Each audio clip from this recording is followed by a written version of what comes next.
Seu cachorro tem mais chances de bocejar se enxergar você bocejando do que um estranho. Da mesma forma, você tem mais chances de bocejar se ver seu amigo bocejando do que um desconhecido.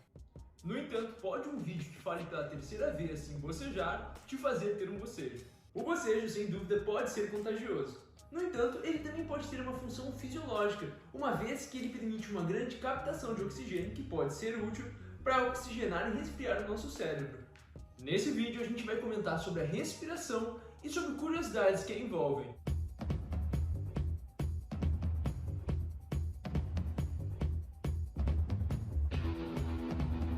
A gente respira porque a composição da nossa atmosfera, ao contrário da de outros planetas, permite que nós, seres aeróbicos, tenhamos o oxigênio necessário para isso. Quando falamos em oxigênio, estamos falando de uma substância simples que é formada por dois oxigênios ligados. A grande maioria das células do nosso corpo possui uma fábrica interna de energia chamada mitocôndria.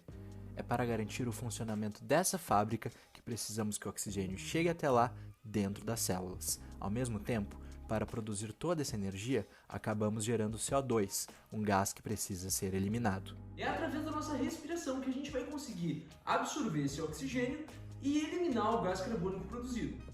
Na nossa atmosfera, encontramos 20% de O2 e 0,35% de CO2.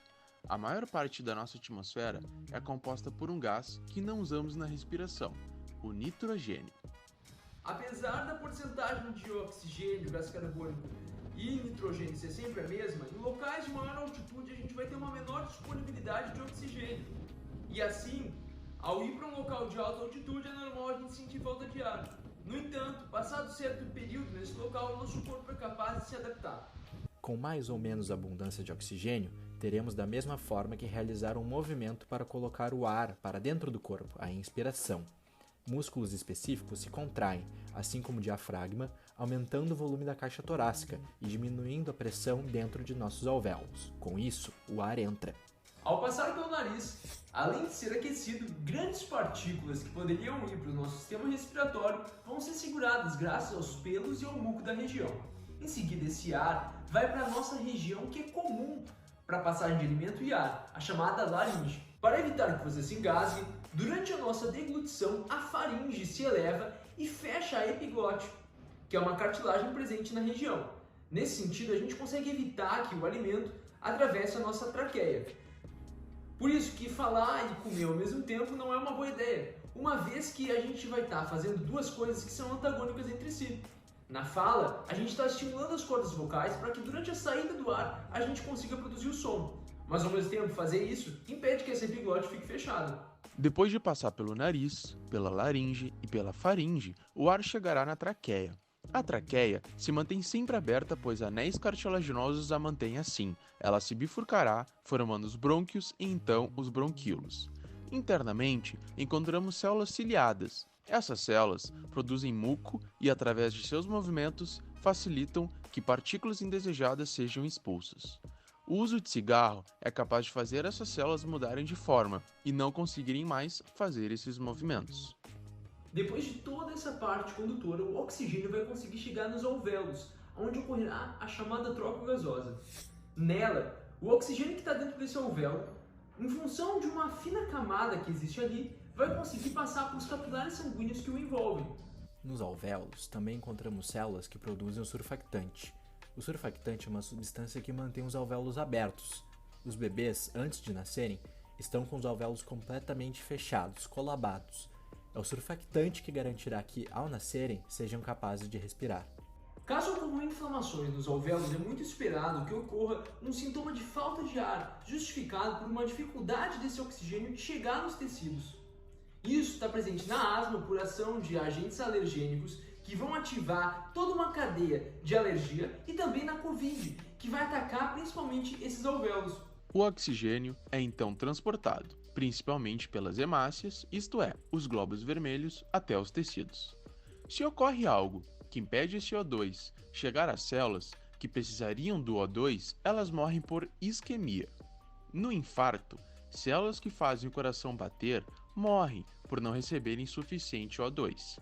Se o suprimento de sangue conduzir normalmente o O2, os tecidos do corpo conseguirão liberar o CO2 produzido.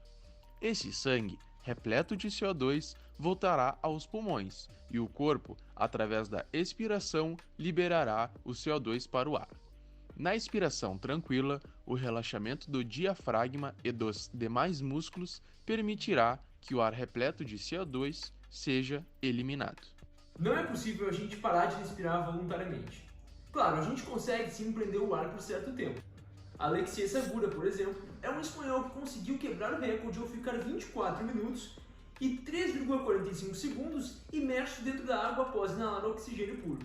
Contudo, a nossa respiração é controlada pelo sistema nervoso, de maneira que a todo momento a quantidade de gás carbônico e oxigênio que passa na nossa corrente sanguínea é monitorada e essas informações repassadas ao hipotálamo.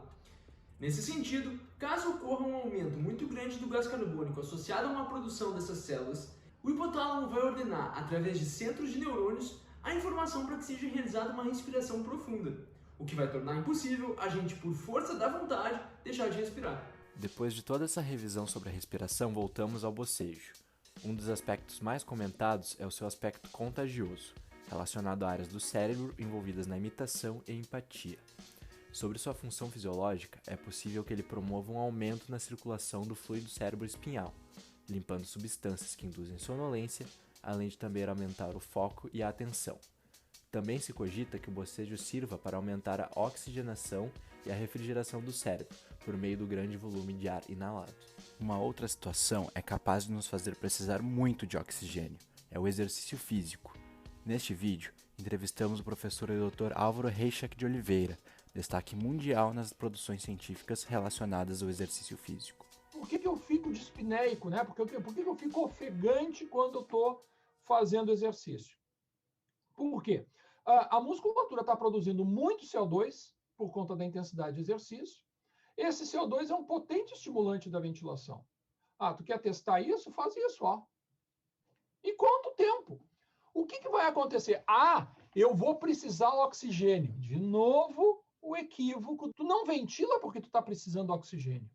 Tu ventila porque está sobrando CO2, porque o CO2 é o maior estimulante da ventilação. À medida que eu bloqueio a ventilação, o CO2 vai subindo na circulação e ele não consegue ser eliminado. E ele vai estimulando estruturas que nós temos, que a gente chama de quimioceptores, que são terminações nervosas que são sensibilizadas, ativadas pelo CO2 e começam a mandar estímulo aqui para trás, para o tronco encefálico, onde eu tenho o centro respiratório, desencadeando o estímulo ventilatório, dizendo ventila, ventila, ventila, ventila.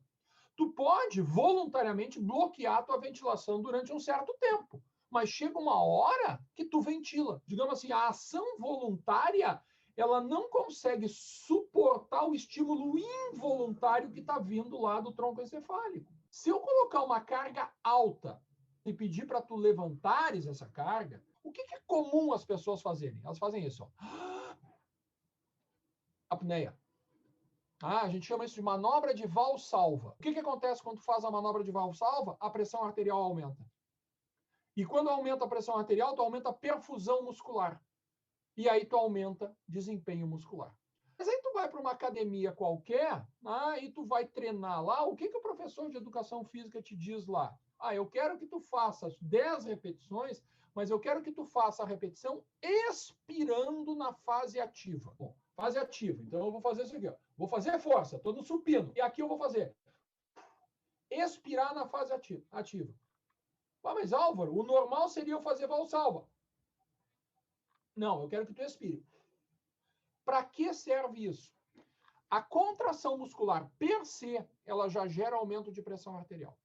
Se tu vai fazer valsalva em cima da contração muscular, o que é o fisiológico, a pressão arterial aumenta mais. Então, o que tu faz? Tu pede para o aluno fazer a expiração para contrapor isso, para que não haja um aumento tão importante da pressão arterial durante a fase ativa de contração. Digo e repito, quando tu vai fazer exercício, tenta deixar a tua ventilação o mais natural.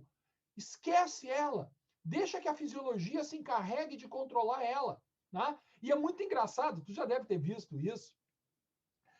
Tu vai para um parque e fica observando as pessoas correr, as pessoas fazer exercício.